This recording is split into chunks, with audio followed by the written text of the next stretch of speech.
आइ हम बहुत जरूरी बात बतायब, जरूरी बात पर टॉपिक पर गप करब। दुआरे जरूर वीडियो देखियौ और जुड़ू हमरासँ, गपशप करब।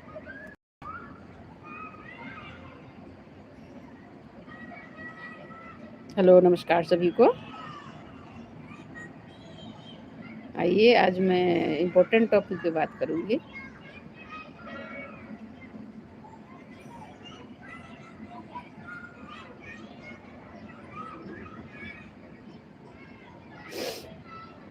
कैसे हैं आप लोग? आइए जुड़िए, कमेंट कीजिए।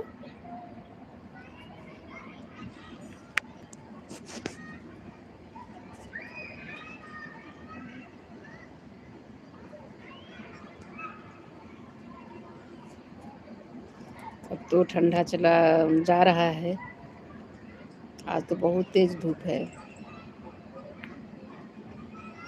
आप लोग के इधर क्या है बताइए कमेंट करके।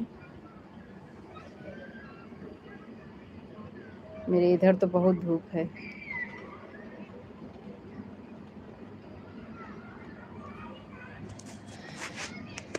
ठंडा मौसम तो एक हिसाब से अच्छा ही होता है, अच्छा लगता है, लेकिन कुछ ज़्यादा बढ़ जाता है तब थोड़ा दिक्कत हो जाता है। मौसम तो बहुत अच्छा है। अभी अब 1 महीना रहेगा, मार्च तक बहुत अच्छा मौसम रहेगा, न ज़्यादा गर्मी न ज़्यादा ठंडा। आइए जुड़िए आप लोग।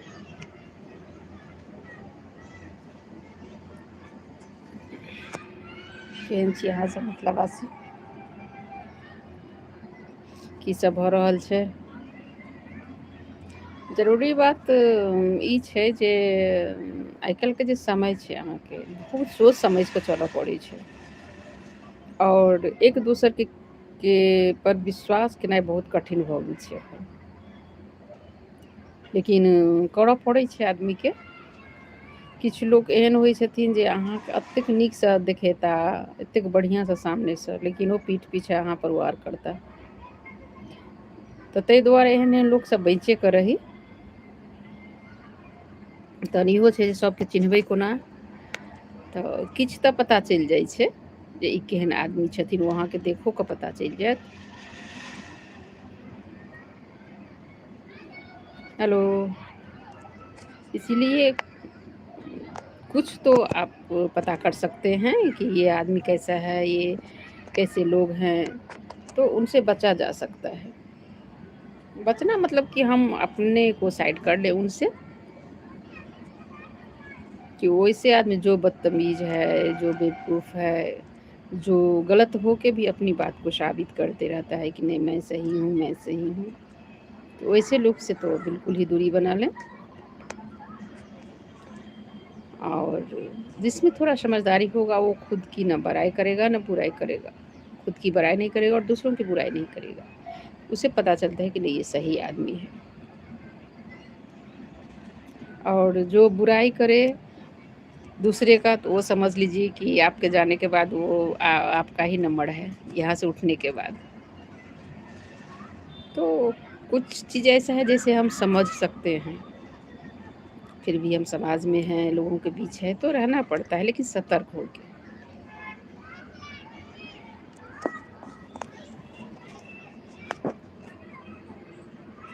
आओ जरूर मिथिलावासी।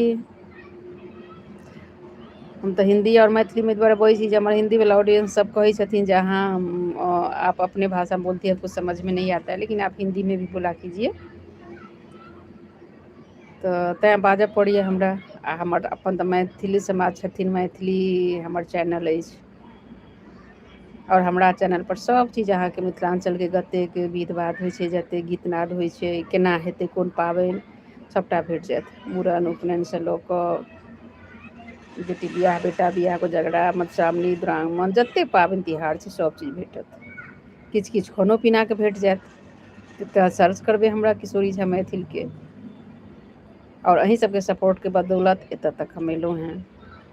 और उम्मीद करै छी जे अहाँ सब जरूर सपोर्ट करब, और अहूँ सबके बदौलत और आगाँ बढ़ब। चलू एक दोसरके सपोर्ट करी। अहूँ सब हमरा मैसेज कऽ कऽ सब्सक्राइब, लाइक्स और शेयरो कऽ दिअ, और मैसेज करू, हमहूँ अहाँके करब। जे अहाँ हमरा कऽ देब हुनका जरूर हम करब। देखै छियै जे कतेक लोक आगाँ बढ़ि रहल छथि यूट्यूब फेसबुकसँ, हमसब पाछाँ छी। चलू एक दोसरेके जँ सपोर्ट करबै तऽ कतेक आगाँ बढ़ि जेबै। तब मिल कऽ एक दोसरके सपोर्ट करी।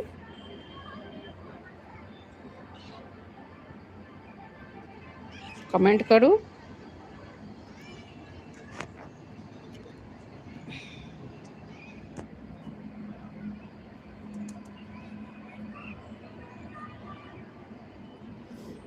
आजकल जो लोग जॉब करते हैं, जो बाहर जाते हैं, जाते सभी जाते हैं, जो क्या सब लोग जाते हैं बाहर, सभी करते हैं, वहाँ पे भी सतर्क रहने की ज़रूरत है कि आदमी को परखने की हुनर होना चाहिए। इससे आपका बहुत कुछ बच सकता है, बहुत कुछ बचा सकते हैं, अपने आप को टेंशन से बचा सकते हैं। प्लीज़ जो लोग जुड़ रहे हैं, प्लीज़ मेरे चैनल को सब्सक्राइब और लाइक कर दीजिए, मेरा रिक्वेस्ट है। और कमेंट कीजिए कि आप लोग कहाँ से हैं, क्या कर रहे हैं, कहाँ से देख रहे हैं। हेलो।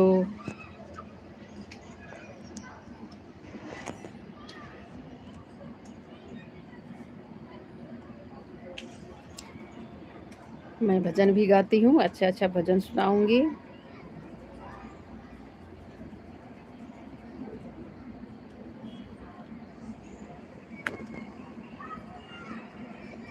चलिए एक भजन मैं सुनाती हूँ।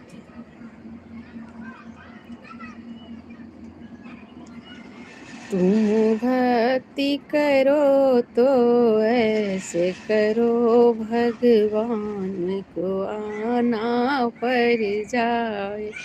तुम भक्ति करो तो ऐसे करो भगवान को आना पड़ जाए। भगवान को आना पड़ जाए। भगवान को आना पड़ जाए। तुम भक्ति करो तो ऐसे करो भगवान को आना पड़ जाए। एक भक्ति की थी सबरी ने, एक भक्ति की थी सबरी ने, प्रभु चल कर पैर खाने आ गए। तुम भक्ति करो तो ऐसे करो भगवान को आना पड़ जाए। तुम भक्ति करो तो ऐसे करो भगवान को आना पड़ जाए। हेलो। चलू जे गोटा जोड़ल छी से जरूर हमर चैनलके सब्सक्राइब, लाइक और शेयर करू। की सब कोन टॉपिक पर अहाँ सब बात करऽ चाहै छी, मैसेज करू। कतऽसँ छी अहाँ सब, केहन छी, की कऽ रहल छी, जुड़ू।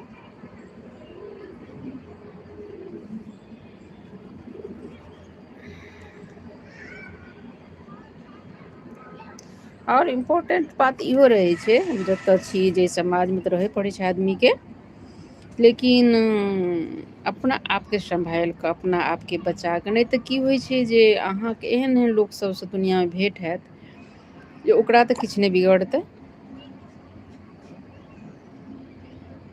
लेकिन हमसब अपना आपके दुखी एतेक कऽ लै छियै ओ बात सबके सोचि कऽ ओ किया बजलखिन, ओ किया एना केलखिन, ओहिसँ की होइ छै खुदके तकलीफ छै। तेँ ओहिसब चीजके इग्नोर सबगोटा कऽ कऽ चलू, अपन आगाँ बढ़ू, अपना परिवार, अपना बाल बच्चा बारेमे सोचू।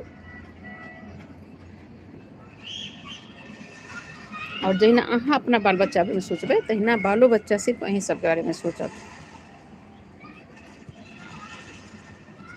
बाल बच्चाके पढ़ाउ लिखाउ, ओहिमे लागल रहू, नहि कि एतऽके बात ओतऽ, ओतऽके बात ओतऽ, कोनो फायदा नहि छै, बस दिमाग खराब होइ छै एहिमे खाली।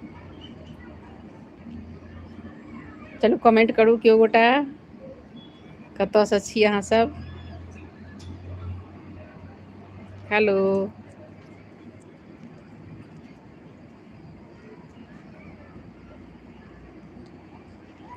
हेलो।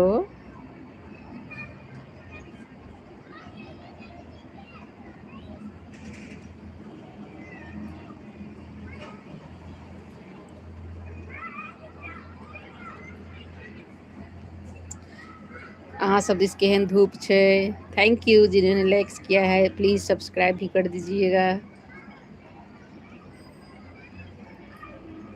जुड़िए जुड़िए आप लोग।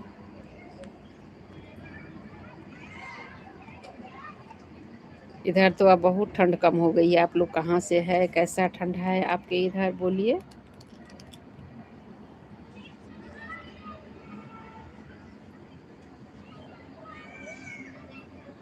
जी जी, कौन थे आप जी? कमेंट कीजिए फिर से, मैं पढ़ नहीं पाई। हेलो जी, आइए जुड़िए, बोलिए क्या मैं आपसे बात कर सकती हूँ, क्या टॉपिक पर चाहिए आपको, क्या बात करना है।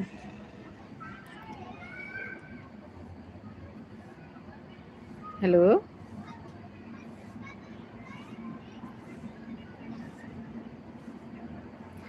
जब हम कहीं होते हैं तो भावना पे कंट्रोल होना चाहिए। किसी के कहने पे हम उसके भावना में चले गए, उसी का फ़ायदा है दूसरा। जो चालाक आदमी होता है, जो बदमाश हम जिसे कहते हैं, उसका फ़ायदा उठाता है। इसीलिए किसी के कहने पे भावना में नहीं जाना चाहिए, उसको समझना चाहिए क्या ये इंसान सही। थोड़ा मौका दीजिए, थोड़ा अपने आप को संभलने का टाइम दीजिए कि जो कोई कुछ कह रहा है उस पर थोड़ा सा सोचिए, तब फिर बात कीजिए। आजकल दुनिया इतना पोलाइटली, इतना अच्छे से आपसे बात करके आपको मतलब डाइवर्ट कर देगा कि आपको समझ में नहीं आएगा और आपका सब कुछ चला जाता है। वो नहीं करना है। सबको अगर कोई कुछ बोलता भी है कि हमने हम ऐसे कर देंगे आपको, ऐसे मतलब अच्छा के लिए कि हम ये काम कीजिए तो आपको ये होगा वो होगा, तो उसको बोलिए ठीक है भाई, मुझे टाइम दीजिए सोचने का, फिर मैं आपसे बात करूँगा। हेलो जी, जुड़िए, कुछ कमेंट कीजिए प्लीज़। जो लोग मुझसे जुड़ गए हैं प्लीज़ सब्सक्राइब कर दीजिए मेरे चैनल को, आई रिक्वेस्ट।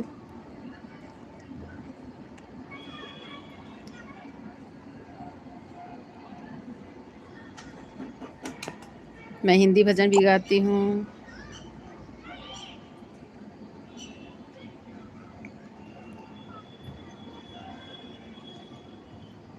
हेलो।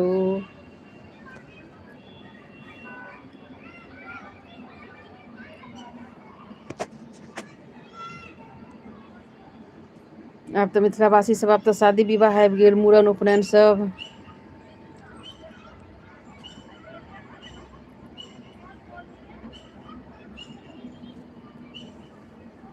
एकटा खिलौना सुनबै छी, सुनू।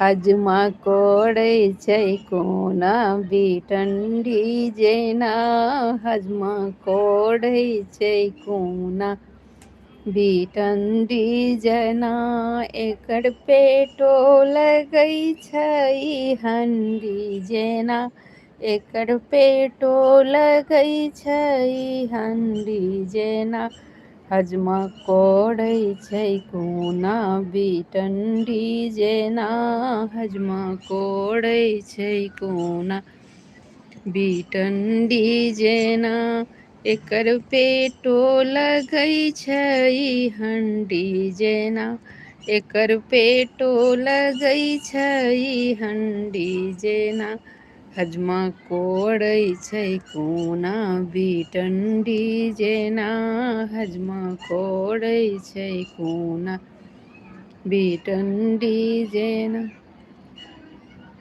और सोहरो सुनायब, हम सब गीत सुनायब, अहाँ सब खाली कमेंट करू कि सुनऽ अहाँ सबके। हेलो।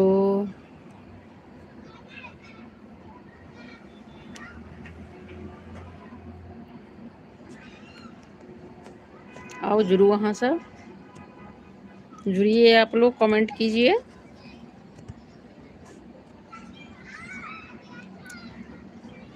मैं ये टॉपिक इसलिए लेकर आई हूँ क्योंकि मैं खुद भोग चुकी हूँ, तो इसलिए मैं चाहती हूँ कोई ना भोगे। दूसरे के बातों में मत आइए, दूसरा कभी आपका भला नहीं चाहेगा जो आपका परिवार चाहेगा। तरक्की तो कोई देख ही नहीं सकता है कि आप आगे बढ़ रहे हैं, आपको कोई सपोर्ट करे, नहीं। हाँ, पीछे गिराने के लिए तो हमेशा तैयार रहेगा कि कैसे उसे मैं खींचूँ नीचे, कैसे वो नीचे आएगा। इसलिए बस थोड़ा-सा सँभलने की ज़रूरत है।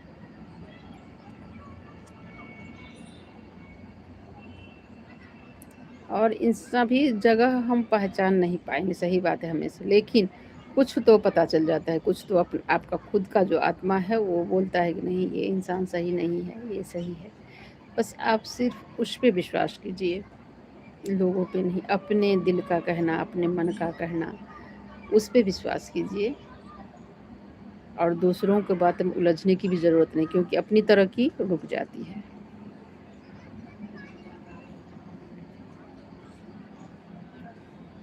आइए जुड़िए भाई, कमेंट कीजिए, कोई जो लोग जुड़ रहे हैं वो कमेंट कीजिए, लाइक्स कर दीजिए, मेरे चैनल को सब्सक्राइब कर दीजिए, मेरा रिक्वेस्ट है।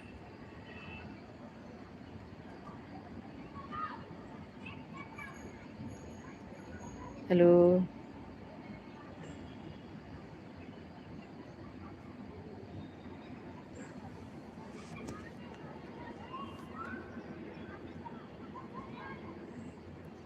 हेलो।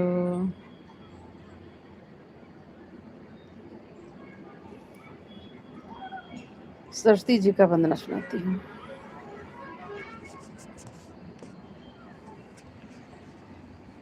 वीणा वादिनी ज्ञान की देवी, वीणा वादिनी ज्ञान की देवी,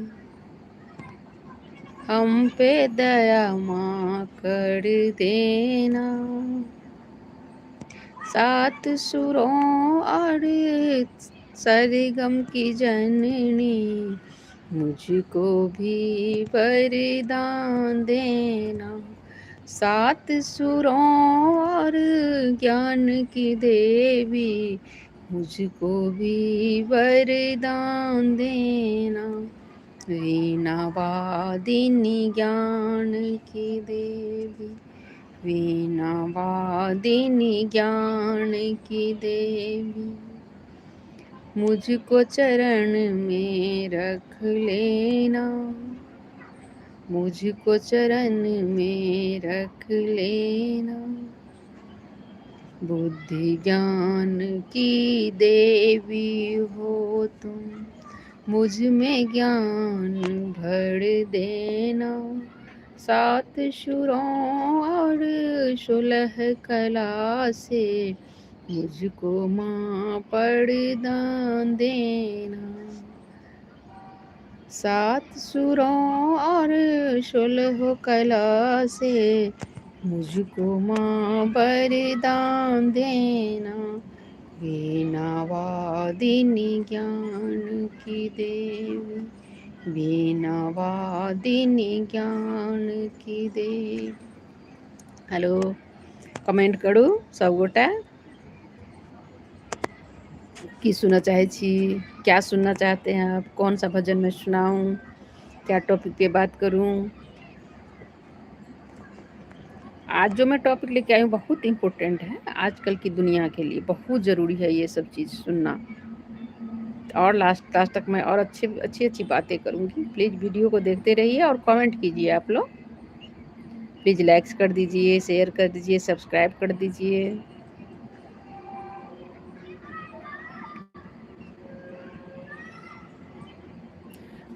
हम जहाँ रहते हैं, परिवार में, समाज हर जगह रहता है, चाहे हम घर हों या पहाड़ हों, सोसाइटी में हों, जहाँ भी हो, बस हमें देखना है कि हमें किस तरह से चलना है, हमें कैसे चलना है।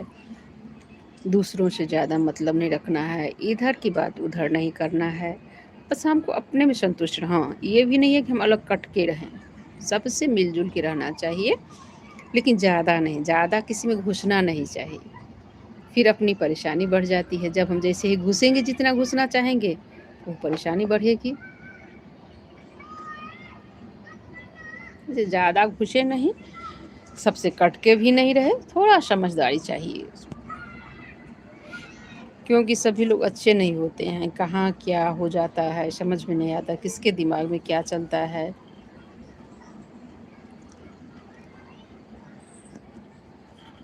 अपनी समझ से अपना काम करना है।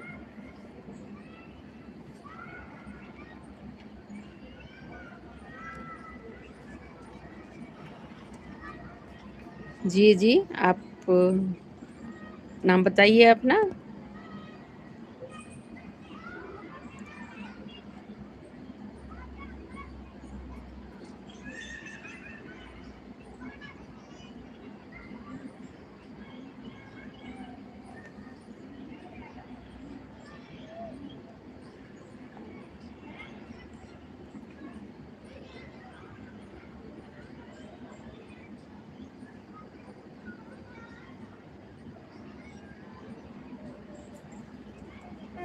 हेलो जी, फिर से लिखिए, क्या आपने लिखा? जी जी, हेलो। मैं एक स्त्री हूँ, एक औरत हूँ, एक लड़की हूँ, एक माँ हूँ, एक बहन हूँ, एक बेटी हूँ, एक पत्नी हूँ, एक सास हूँ, दादी हूँ, नानी हूँ। जितना रूप है बस एक ही में सब समाया हुआ है, और उसको अच्छे से निभाऊं, बस यही चाहती हूँ मैं, कि अच्छे से हर रिश्ता निभ जाए। भगवान की दया से अभी तक सब कुछ अच्छा से चल रहा है। देख लीजिए, आप लोग को भी आशीर्वाद रहे तो सब अच्छा ही चलेगा।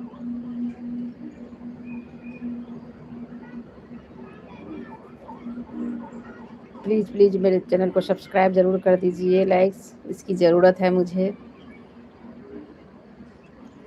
और उसमें जाता किसी का कुछ नहीं है, सबसे बड़ी बात है, मुफ्त का है, लेकिन दूसरों को भला हो जाता है।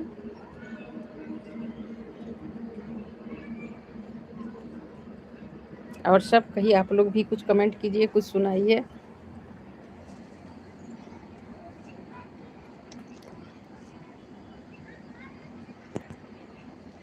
हेलो।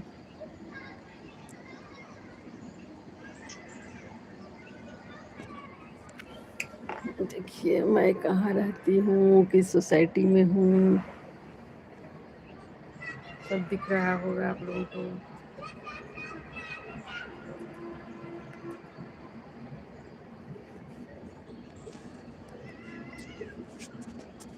अगर किसी को पता है मैं कहाँ हूँ तो कमेंट कीजिए। आप लोग कहाँ से हैं, कहाँ से मेरा वीडियो देख रहे हैं। मैं लाइव आई हूँ, इससे तो पता चले कि मुझे भी कितने लोग देख रहे हैं, कौन कौन है, कहाँ से देख रहे हैं। अच्छा लगेगा, मैं भी फिर आप सबको जवाब दूंगी, आप लोगों को भी अच्छा लगेगा।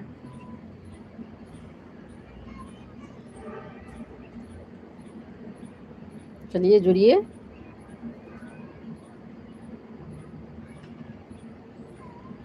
हेलो। चलिए एक और भजन सुनाती हूँ आप लोगों को।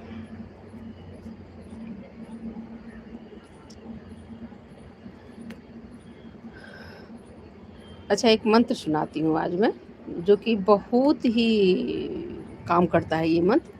आप रात को सोते समय पढ़ लीजिए 11 बार, सुबह पढ़ लीजिए 11 बार, कभी भी आप कहीं भी बैठे हैं आप इसे पढ़ सकते हैं, और बहुत काम देता है ये मंत्र। कोई संकट में हो, कोई परेशानी हो, आप करके देखिए एक बार। तो चलिए मैं सुनाती हूँ। कृष्णाय वासुदेवाय हरये परमात्मने प्रणतः क्लेशनाशाय गोविंदाय नमो नमः। ओम कृष्णाय वासुदेवाय हरये परमात्मने प्रणतः क्लेशनाशाय गोविंदाय नमो नमः। ओम कृष्णाय वासुदेवाय हरये परमात्मने प्रणतः क्लेशनाशाय गोविंदाय नमो नमः।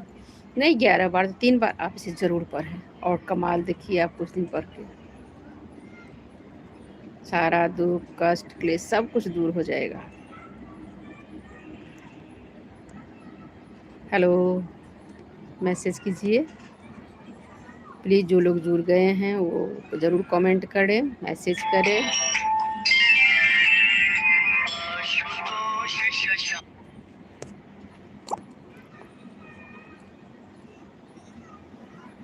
हेलो जुड़ू मिथिलावासी, अहाँ सब तऽ एखन फ्री टाइम छी, एखन कतऽ छी सब गोटा?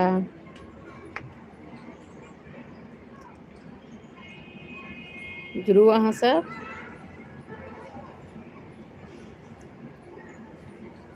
की सब होइ छै, की सब भऽ रहल छै, गाम घरके की हाल चाल अइ, केहन रौद अछि,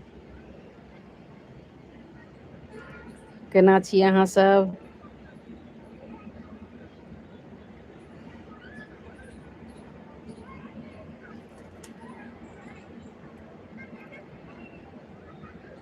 की सब भऽ रहल छै, कमेंट करू। हमरा चैनलपर सभचीज भेट जेतै, खाना पीनासँ लऽ कऽ गीत नाद सभचीज, कोनो सब चीजके जानकारी, पूजा पाठसँ सम्बन्धित सभचीज भेटत।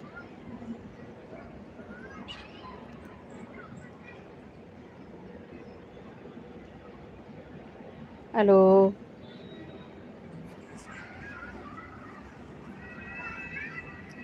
जी कमेंट करू।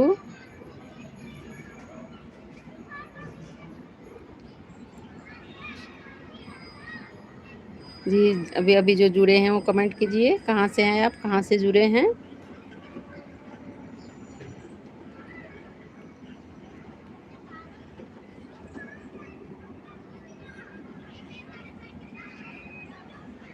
हेलो, थैंक यू सभी को जुड़ने के लिए।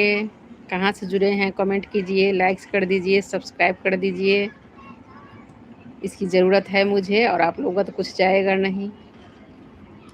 और मैं अच्छी अच्छी बातें करूँगी, अच्छे अच्छे टॉपिक लेके आऊँगी। आज का जो टॉपिक है मेरा, तो आप लोग सुने होंगे, बहुत ही अच्छा टॉपिक था, जानकारी था, जो कि बहुत ज़रूरी है ज़िंदगी के लिए। और लास्ट में भी मैं बताऊँगी आप लोगों को।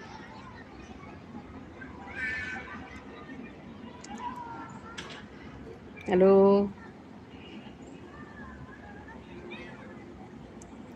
हेलो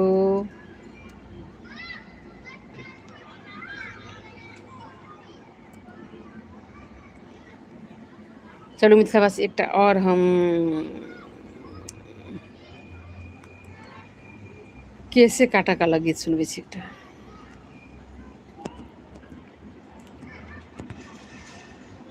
रे धोती तोड़े देबो रे कुर्ता तोड़े देबो रे, हजमर तोड़े देबो, बौआ के दीदी की बौआ के दीदी तोड़े देबो रे, हजमर तोड़े देबो, बौआ के दीदी की बौआ के दीदी तोड़े देबो रे। पाकल केरा सात चंगेरा, पाकल केरा सात चंगेरा, छाली वाला दोही करेज कटैया, छाली वाला दोही करेज कटैया, रे हजमा तोड़े देबो रे, चूड़ा तोड़े देबो रे दही तोड़े देबो रे, हजमर तोड़े देबो, पाकल केरा चंगेरा भर भर तोड़े देबो रे हजमा तोड़े देबो, पाकल केरा चंगेरा भर भर तोड़े देबो रे। हेलो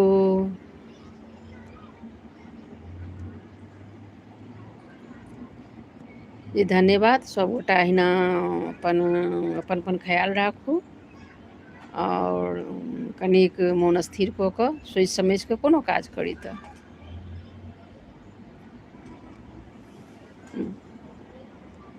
बहुत बहुत धन्यवाद सब गोटाके जे जुड़लहुँ हैं। फिर हम एही टाइममे आएब 2 बजेके बाद, जरूर जुड़ब अहाँ सब। धन्यवाद सब गोटाके।